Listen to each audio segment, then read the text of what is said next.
Hi, Alpha 7 friends. I wanted to get this video up. I'm super sorry. I've been busy working and I've been also on my Dia Dash channel as well. I haven't forgotten you guys. I hope you're doing great.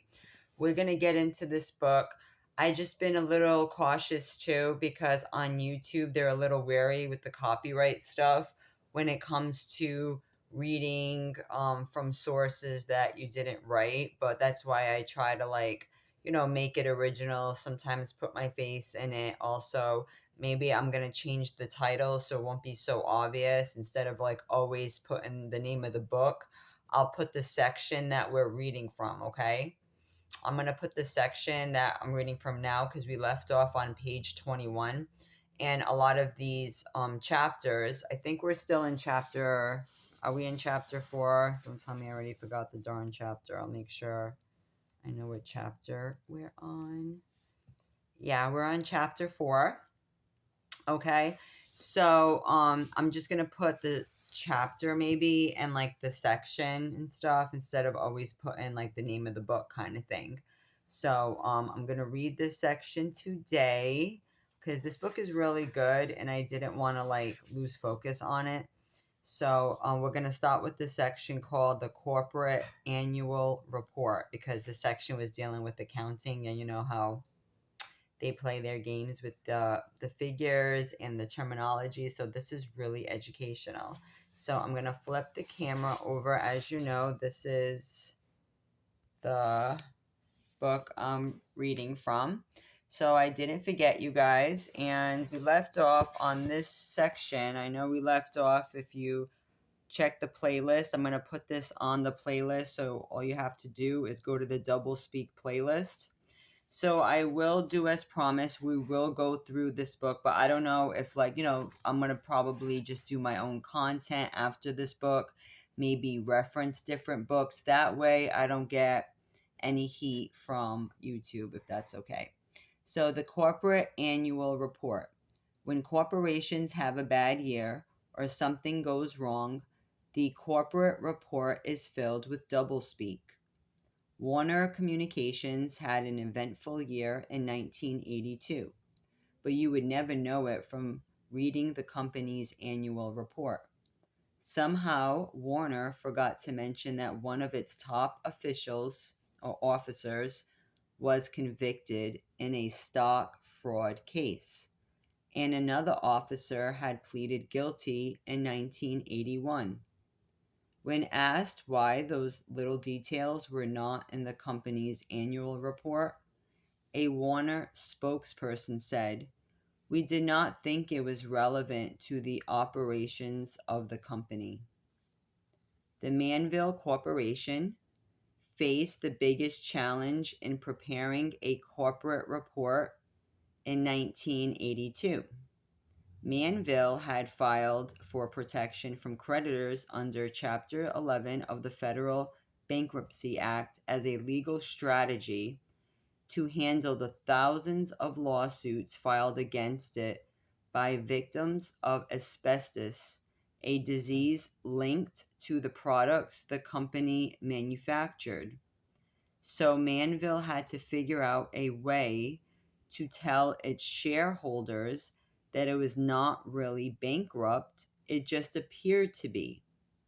After noting that 1982 was a year of significant changes and accomplishments, the report went on to say the following: discussion of capital resources and liquidity presents a somewhat unusual position of availability of funds compared to that normally associated with many bankruptcy filings.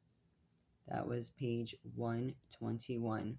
This makes me think of a lot too, guys, of a lot of these brands and the different additives and chemicals, guys, that I try to warn people about.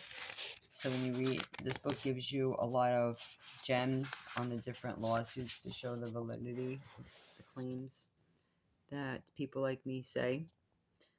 In 1984, Colgate Palmolive saw its earnings plunge from 2.42 to 86 cents. a share, while its working capital shrank drastically and shareholder equity and book value sank to their lowest level since 1979. How did the company handle this bad news in its report? Simple. Chief Executive Officer Reuben Marks' letter to the shareholders began in big, bold lettering by claiming the Colgate Palmolive today sells over 3,000 products in 135 countries. The letter went on to overwhelm the reader with loads of similar, glowing but irrelevant comments before revealing in paragraph 6 the disastrous news in small, light face type. When the news is really bad, a report will use doublespeak to face the news head on. Sort of. In its 1985 report, Koppers Company of Pittsburgh was faced with explaining a $30 million loss, a decline of the per share value of its stock from 79 cents to a negative $3.72, and a $138 million charge against pre-tax income. Chairman Charles R. Pullen simply said that what may seem at first to be less than good news turns out in the long run to be the best of news for shareholders. Consider how the write-off improves our resources for profitable redeployment. You really have to know how to figure out the true meaning behind the doublespeak in a corporate report if you want to have any chance at all of protecting your money. 1984 brought a new meaning or a new beginning for Continental Illinois Corporation, stated the annual report. Indeed, it did. The Chicago Banking Company had a net loss of $1.1 billion, fired 5 directors and a bunch of top officers, and was taken over by federal regulators so the bank wouldn't go under. AM International Inc. enjoyed a year of significant accomplishment in fiscal 1986, boasted the report. How significant do you think it is when income drops from 25.5 million to 5.7 million in 1 year? Sambo's Restaurants boasted in its 1981 annual report that the company had achieved national prominence and publicity. The company sure had. The national press reported that the company had filed under Chapter 11 of the Federal Bankruptcy Act. Interesting, guys. We're on page 123, same section. During a recession, the doublespeak flows thick in corporate reports. Instead of being active, dynamic, aggressive forces acting on behalf of their shareholders, corporations become helpless and hapless victims of economic forces beyond their or anyone's control. With this perfectly reasonable and understandable loss of control goes any responsibility for the bad news in the annual report. Companies had impacted by the recession because of the climate of high interest rates, which produces a cloudy future. Management, however, remains cautiously optimistic and performance, doublespeak for profit, for the year given the atmosphere of recession was reasonable, acceptable, or satisfactory, even if the company had disastrously lower profits than the year before, or even lost money. In its annual report for 1981, Miro Corporation claimed it had a milestone year. Indeed, it did. Miro lost $1.2 million and announced plans to sell off more than half the company. One more milestone year like that, and the company would be out of business. According to its 1981 report, Seco Corporation enjoyed another good year with net income second only to the record achieved in 1980. This is one way of saying earnings fell 13%. Indianapolis Power and Light Company proudly stated that earnings in 1981 reached $2.81 a share. That is, they reached downward from $3.68 a share of the previous year. Fairchild Industries noted in its 1981 report that despite the chilling effect of the recessionary climate on many American businesses, Fairchild had succeeded in maintaining and, in many cases, improving its position for future growth. In other words, Fairchild didn't make any money. Public Service, Electric and Gas, PCE&G of New Jersey had a bad year in 1981, but not through any fault of management because weaknesses in the economy accompanied by high inflation and interest rates continued to exact a toll on the utility industry. This was a toll that for some reason was not exerted on Utah Power and Light, Minnesota Power, and Public Service Company of Colorado, among others, all of whom did quite well. PCE&G, however, saw earnings decline as a consequence of the bleak economic climate and erosion of the rate relief received in 1980. PCE&G promised to attempt to cope with the continuing unfavorable economic atmosphere, even though high inflation and money costs continued to plague the utility industry. It would seem that business should be expected to make a profit only in favorable economic atmosphere. The message in these corporate reports seems to be that when the company makes money, it's because of the skill of management. But when the company loses money, it's because of outside forces beyond the control of management.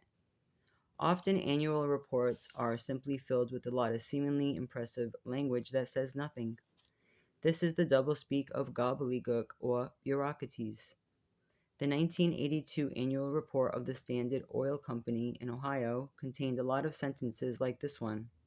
The realities of 1982, as well as the ordinary changes which inevitably resulted in ongoing planning processes, has caused some modifications of refinements, which is probably a more accurate description dealing with timing and degree that do not constitute any significant deviation from past thinking. Reynolds Metals Company's report for the same year contains this gem of perfectly meaningless prose. Indeed, we have renewed emphasis on aggressive and resourceful market development efforts throughout the company, targeting those market segments where aluminum's unique advantages will give us a competitive edge and optimal profit opportunities. Our research and development effort has also been reorganized, with product and process development keyed closely to strategic planning. Very interesting, guys. We're going to leave it at that because that was quite a long section and I have to go get ready for work. So I highlighted this. I don't think that we touched on that because I looked at, hopefully I didn't reread something. I can still do this section here, actually, because I highlighted this section, but when I looked at the title, so hopefully I didn't just reread something that I read in the prior video. So maybe I'll leave it off on this section. So we'll read a little bit more on CLEAR because it's short. CLEAR Corporate Annual Reports. Not all corporate annual reports are filled with doublespeak. Many are quite straightforward accounts of the company's financial and business position. Some are even models of clarity, honesty, and plain talk. In the 1982 report of Marshall and Ilse, a bank holding company based in Milwaukee, Wisconsin, Chairman J.A. Fuliker's letters to the stockholders simply stated, "Your company had a very good year in 1982. Some of it was due to luck, some of it was due to good planning and management. We hope you enjoy the numbers and the pictures." That was the complete letter. Writing a clear, simple, direct, doublespeak-free annual report is easy when all the news is good. But writing such a report when the news for the stockholders is bad is another matter.